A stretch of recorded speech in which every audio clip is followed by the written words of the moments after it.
여러분 이벤트 좋아하세요? 사랑하는 사람을 위한 이벤트. 감동이죠. 물론 성공할 수도 있고 그러지 않을 수도 있어요. 그러나 어쨌든 이벤트가 성공하면 감동을 줍니다. 여러분 이 감동의 이벤트 주인공이 되고 싶지 않으세요? 우린 그런 상상을 해볼 수 있을지 모르겠어요. 내가 감동적인 이벤트의 주인공이 돼서 누군가가 나에게 이런 잔잔하고 진한 감동을 주는 그런 걸 한 번쯤 꿈꾸어 보거나 상상해 본 일이 있지 않을까 생각해 봅니다. 예수님의 부활을 제대로 깨닫지 못한 제자들이요. 지난주에 말씀을 드린 것처럼 일상생활로 돌아갔어요. 그 제자들에게 부활하신 예수님이 찾아오십니다. 그런데 제자들은 여전히 예수님을 알아보지 못해요. 부활하셔서 찾아오셨지만 그 예수님을 알아보지 못해요. 그런 제자들을 위해 예수님께서 깜짝 놀랄 이벤트를 준비해 주셨어요. 고깃배를 타고 그물을 수도 없이 내렸어요. 그리고 올립니다. 내렸다 올리고를 수없이 반복을 했는데 고기는 한 마리도 잡지 못한 거예요. 그물을 내리면서 기대했을 거예요. 많은 물고기가 잡히겠지. 그리고 열심으로 그물을 내렸어요. 근데 그물을 끌어올리는데 그물이 가벼워요. 잡힌 게 없는 거예요. 그물에 걸린 거라고는 숲을 몇 가닥, 나무 조각 몇 개, 그리고 죽어있는 조개 껍데기 몇 개 정도에 불과했을 것입니다. 실망스러웠지만 이번엔 괜찮겠지, 이번엔 좀 잡을 수 있겠지라고 생각을 하고 힘껏 그물을 내립니다. 그리고 열심히 그물을 끌어올려요. 여전히 그물은 가볍습니다. 점점 몸은 지쳐가고요. 물고기를 잡지 못하니까 지쳐가고 낙심됩니다. 그렇게 하기를 밤이 새도록 하는 거예요. 그물을 몇 번 내렸고 몇 번 올렸는지 몰라요. 수도 없이 그 일을 합니다. 이번에 내리는 그물에는 고기가 있겠지라고 생각을 하고 열심으로 그물질을 해요. 하지만 기대했던 것과는 달리 그 고기는 잡히지 않습니다. 기대는 서서히 절망이 되어 가고요. 온몸은 지쳐가기 시작합니다. 밤이 새도록 그 일들을 해보았지만 잡힌 것이 없으니까 결국에는 좌절하게 되는 거죠. 수고는 많이 했는데 결과는 처참해요. 온몸이 땀에 범벅이 되었지만 그물엔 고기가 없고요. 물고기통에는 고기가 한 마리도 없어요. 지쳐서 그물을 정리합니다. 이제 더 이상 안 되겠다. 포기하고 그물을 정리해요. 그러고 있는 제자들에게 저 멀리 해안에서 누군가가 이야기하는 거예요. 저기 고기는 많이 잡았소? 이 질문을 듣고 제자들이 무슨 생각을 했을까요? 그 질문과 함께 그물을 내려다 보았을지도 모릅니다. 그 질문을 들음과 함께 물고기통을 보았을지도 몰라요. 비어 있죠. 아무것도 없어요. 내 처지를 보게 되는 거죠. 그리고 이제부터 놀라운 일이 시작이 됩니다. 그야말로 예수님께서 준비한 이벤트가 시작이 되는 거예요. 얘들아, 그물을 배 오른쪽에 한번 내려봐. 그러면 많은 물고기를 잡게 될 거야. 그렇게 그 말을 듣고 누군지도 모르는 사람의 이야기를 듣고 그물을 내렸더니요. 그냥 그물을 내렸을 뿐인데 물고기가 얼마나 많았든지 그물을 들어 올릴 수가 없다라고 오늘 성경 기록해 주고 있어요. 마치요. 여기에 물고기를 준비해 놓고 그물을 내려라고 말씀하시는 것만 같아요. 마치 그런 이벤트를 준비해 주신 것만 같아요. 밤새도록 그물질을 했거든요. 온 바다를 헤매면서 그물 안 내려본 곳이 없었을 거예요. 이 제자들이 처음 예수님을 만났을 때를 떠올려 보았을지는 잘 모르겠어요. 예수님의 제자 베드로가 예수님을 처음 만났던 그때를 기억하시나요? 그날도 고기잡이 배를 타고 있었습니다. 열심히 그물질을 했지만 고기는 잡지 못했어요. 그리고 베드로에게 그물을 깊은 데로 가서 내리라고 말씀하셨거든요. 베드로가 이것이 생각났을지는 잘 모르겠어요. 그런데 오늘 예수님께서 또다시 알아보지도 못하는 제자들에게 찾아오셔서 그물을 내려라라고 말씀하셔요. 지금 그날의 감동이 생각났는지 안 났는지는 잘 모르겠지만 베드로가 정신없이 예수님께로 갑니다. 처음엔 누군지 몰라봤는데요, 많은 물고기 잡고 주님이시다라고 하는 이야기를 듣고는 예수님께로 가요. 두 번째 이벤트가 있어요. 예수님께로 갔더니요, 육지에 올랐더니 예수님께서 숯불에 물고기를 굽고 계신 거예요. 떡을 잘 준비해 놓으신 거예요. 그야말로 아침상을 잘 차려 놓으셨습니다. 밤새 고기잡이로 고된 노동을 하고 얼마나 지쳐 있었겠어요? 허기졌겠죠. 배가 고팠을 거예요. 그런 제자들을 위해서 예수님께서요, 물고기를 굽고 계셨고요, 떡을 준비해 두신 거예요. 이것도 참 감동적인 이벤트 아닐까요? 여러분, 우리가 이렇게 살았으면 좋겠습니다. 일상을 사는 동안에요, 잘 안 풀리고 원하는 것들이 이루어지지 않아서 낙심되고 지칠 때, 그때 주님이 찾아오셔서요, 이렇게 감동적인 이벤트를 열어주시고 그 주님을 알아보는 일들이 여러분들의 일상 속에 많이 일어났으면 좋겠어요. 예수님이 깊은 대로 또 오른쪽에 그물을 내려라라고 하셔서 내가 그렇게 노력했지만 안 되던 그 일들을 예수님께서 해결해 주시고 풀어주시는 일들, 내가 내 힘으로 열심으로 살아보려다가 안 되고 좌절하고 낙망하고 지쳐 있을 때 예수님께서 먹여주시고 공급해 주셔서 다시 힘을 얻게 되는 이와 같은 이 감동의 이벤트들을 많이 경험하셨으면 좋겠어요. 예수님은요, 일이 잘 안 풀리게 되었을 때 해결해 주실 뿐만 아니라 줄인 배를 채워주시는 분이십니다. 이것을 우리는요, 은혜라고 말하는 거예요. 내가 그렇게도 원하던 일들이 안 되는데 주님께서 개입하여 주시니까, 예수님이 함께 해주시니까 되는 거예요. 그걸 은혜라고 말하죠. 우리가 일상에서 겪는 가장 큰 문제, 그것이 무엇이냐면 목표를 이루고 배를 채우고 싶은데 안 될 때 지치는 거거든요. 그러한 일들을 부활하신 예수님께서 찾아오셔서 해결해 주시는 거예요. 은혜를 주시고 해결해 주시는 거예요. 깜짝 이벤트를 베풀어 주신 예수님을 보았던 이 제자들의 마음이 어땠을까요?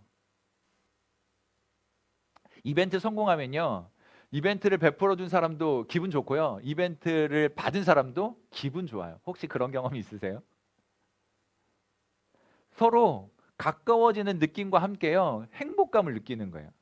이벤트를 성공한 커플들은요, 더 가까워집니다.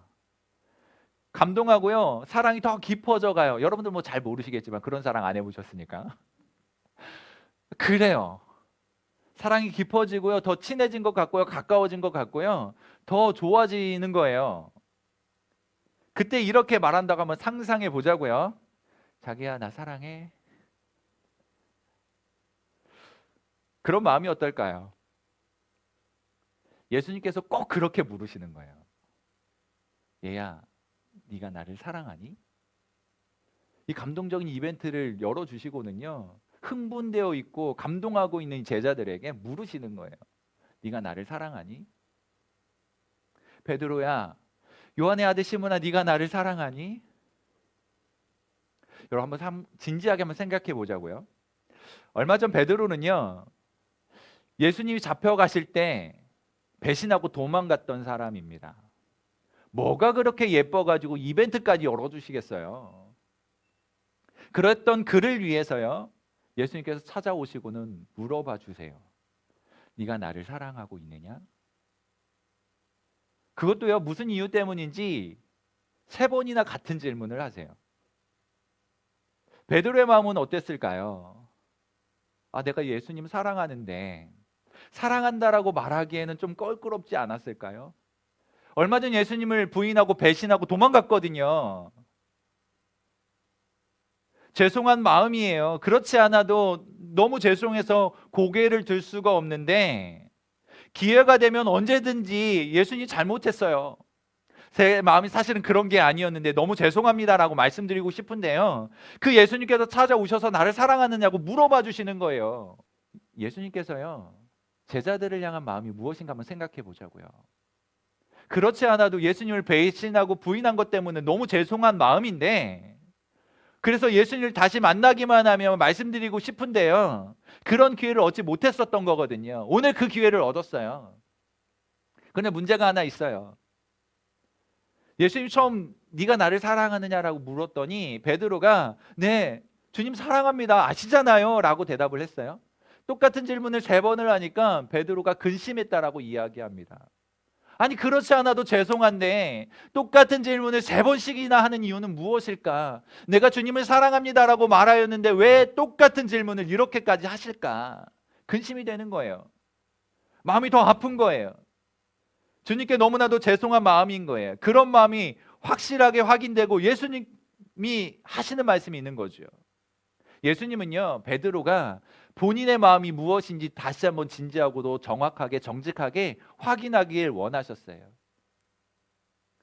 그냥 지나쳐가는 그런 정도의 감동이 아니고요, 진짜를 알려주고 싶으셨던 거예요. 처음 네가 나를 사랑하니? 라고 했을 때 2가지 감정이었을 겁니다. 죄송한 마음과 함께 이제 됐어, 이제 주님께서 나에게 기회를 주셨구나, 예 사랑해요 라고 끝났으면 어떻게 될지 모르는데 그러지 않고 2번째 질문을 하셔요.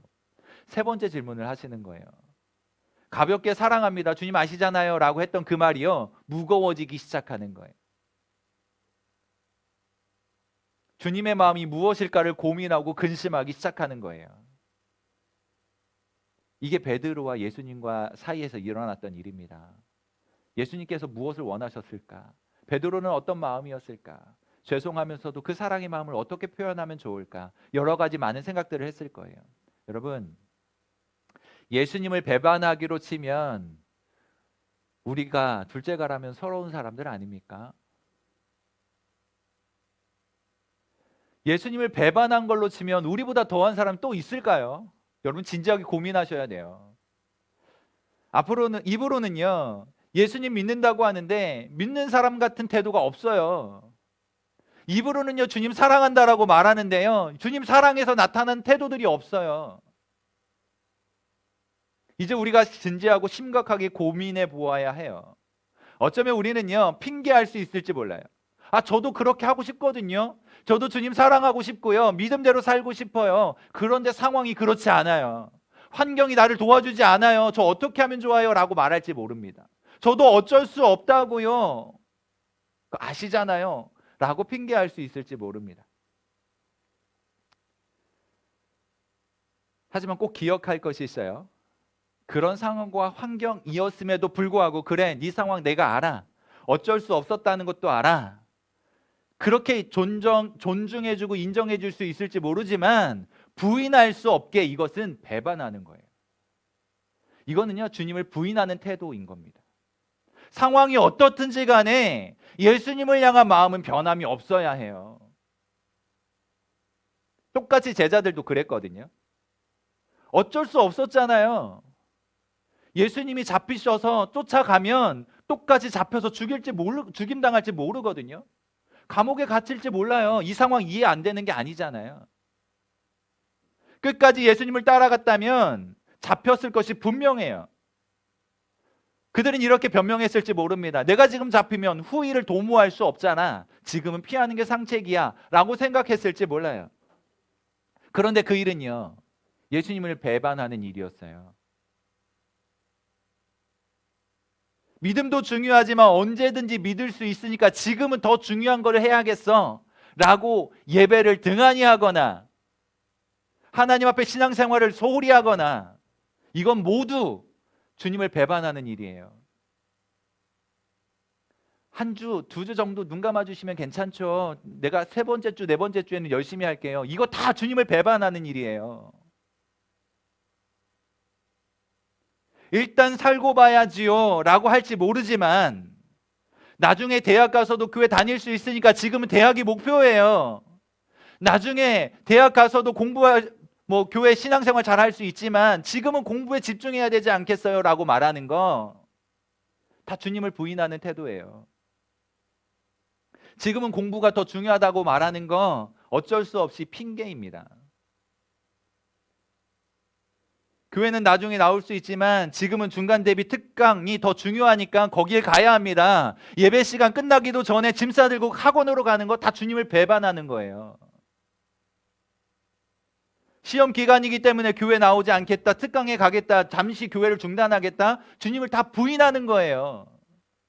그렇게 해서 성적 잘 받으면 뭐 할 거예요? 그나마 성적 받았다는 위로라도 있지요. 그렇게 해서 성적이 많이 오르든가요? 여러분 진지해지셔야 돼요. 속지 마십시오.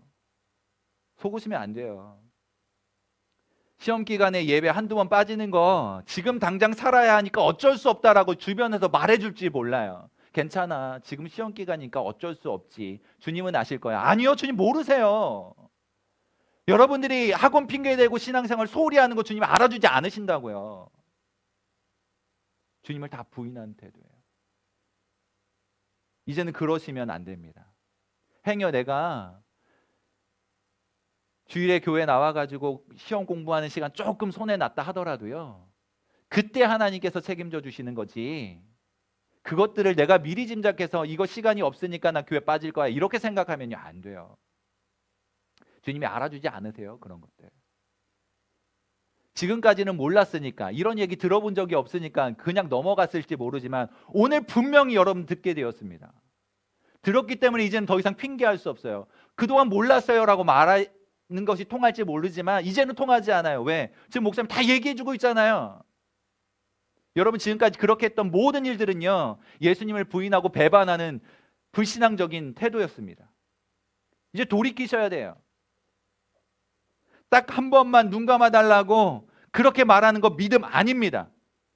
주일에 학원 안 가면 불안하죠. 특강이 있으니까 그거 빠지면 불안할 거예요. 시간대를 좀 옮겨달라고 말하기가 불편할 수도 있어요. 충분히 이해됩니다. 그러나 주님께서 그것 때문에 예배를 포기하고 신앙을 포기한다고 한다면 그건 주님을 다 부인하고 배반하는 태도입니다. 공부해야 되는데 교회 나와 있으면 불안할 수 있어요. 친구의 제안을 거절하면 친구와 손절할 것 같으니까 불안할 수 있어요. 걱정이 될 수 있습니다. 그런데 누가 뭐라 해도요, 이것은요 주님을 다 부인하는 거예요. 우리가 주일 예배를 위해서 얼마나 정성을 다하고 있는지 한번 진지하게 생각해 보세요.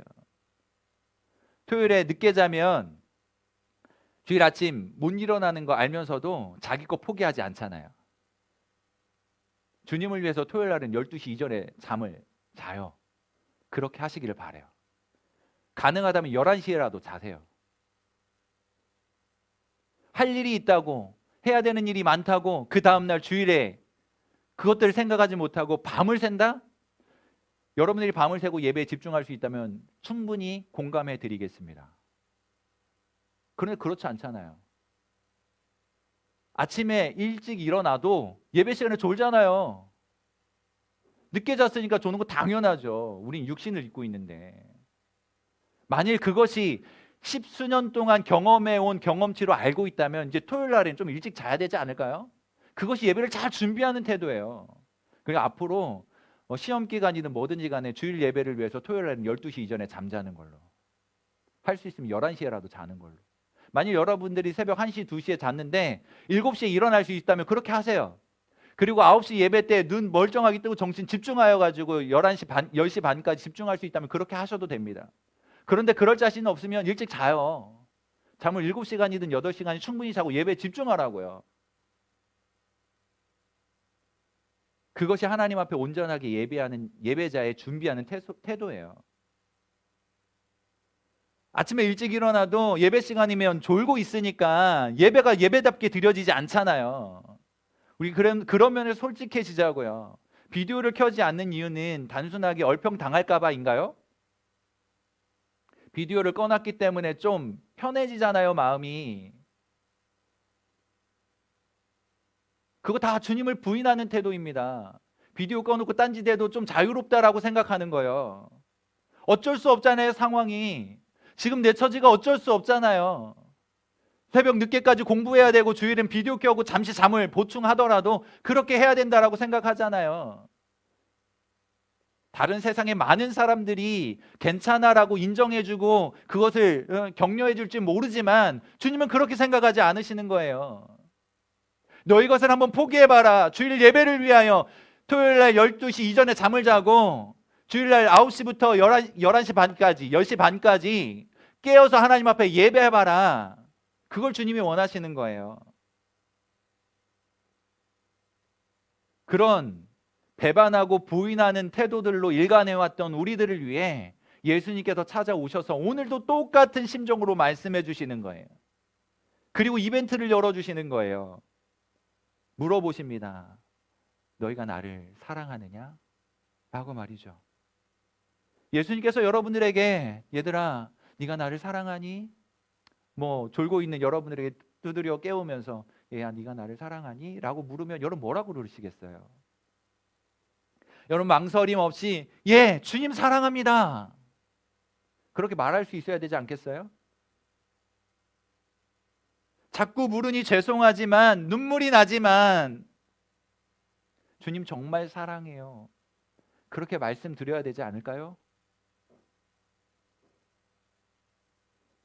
주님 너무 죄송합니다 그렇지만 정말 주님 사랑하거든요 앞으로 잘할게요 이렇게 말씀드려야 되지 않겠냐고요.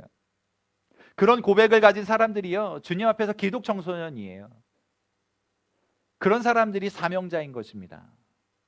그런 여러분들을 주님께서 더 사랑하셔서 주의 일을 맡기시는 거예요. 그 일을 잘할 수 있도록 도와주시고 길을 열어주시고 이끌어 가시는 거란 말이죠. 여러분들의 생각처럼요 청소년 시절은 다시 돌아오지 않을 거예요. 그래서 지금은 시험도 곧 올 테고 공부하는 일이 중요하다라고 생각할지 몰라요. 여러분 권면하고 도전합니다. 우리 아까 선생님도 그런 기도해 주셨는데요. 지금부터 여러분들에게 도전하는 이 도전을 잘 듣고요. 가슴에 깊이 새기고 그렇게 살아보실 수 있기를 바라요. 우리에게는 일주일이 있어요. 일주일은 7일을 포함합니다. 6일은 열심히 공부하세요. 그리고 주일은 하나님 앞에 온전하게 한번 드려보세요. 7번째 날 월요일부터 토요일까지 열심히 공부하고 주일에는 주님을 위한 날로 온전히 한번 섬겨보라고요. 남들보다 더 열심히 6일 동안 공부하는 거예요. 열심히 공부하고 뛰었기에 주일은 잠시 중단하고요. 주님을 향하여 집중하고 예배하는 거예요. 그렇게 여유와 믿음을 한번 가져보시라고요. 이것이 주님을 사랑하는 방법이에요. 일주일 동안 6일 동안 집중하지 못하고 살더니 주일에는 불안한 심정을 가지고 이때 예배 가면 안 되는데 불과 1시간 반을 오고 가는 시간 포함해가지고 2시간 반을 아깝다라고 생각을 하고 그 특강이 더 중요하다라고 생각하는 이 모든 일들이 하나님 앞에 어떻게 받아들여지겠냐는 거죠. 여러분이 진심으로 주님을 사랑합니다라고 고백한다면 이 진지한 물음 앞에 서야 합니다. 그리고 주님 앞에 대답하셔야 돼요. 얘야 너희가 나를 사랑하느냐? 그 물음에 대한 답을 하셔야 돼요. 그런 의미에서 우리가 정말 하나님 앞에 신앙을 잘 갖추셨으면 좋겠습니다. 지금 우리들에게 가장 큰 이슈는 시험일 거예요. 당장 다음 주, 그 다음 주까지 이어지는 시험이 있을 테니까요. 여러분 시험 성적 중요합니다. 공부하는 거 굉장히 중요해요. 친구 사귀는 거 굉장히 중요합니다. 그런데 신앙보다 더 중요하지는 않아요. 주님보다 더 중요하지 않아요. 우선순위를 잘 정하셔야 됩니다. 나를 사랑하느냐라고 물으시는 주님의 물음 앞에 주님 정말 사랑합니다. 대답하실 수 있기를 바라요. 그런 믿음을 가지고 우리에게 허락하신 또 일주일을 살아가실 수 있기를 바라는 것입니다. 잘 준비된 예배자 되시기를 바랍니다. 주님 사랑하는 마음을 가지고 그렇게 기독 청소년이 되어 주님께서 부르시는 부름 앞에 사명자로 온전히 서실 수 있기를 바라요. 주님께서 오늘 물으시는 거예요. 네가 나를 사랑하느냐? 그 물음에 주님 사랑합니다. 대답하는 우리 모든 청소년들 되실 수 있기를 간절히 바랍니다.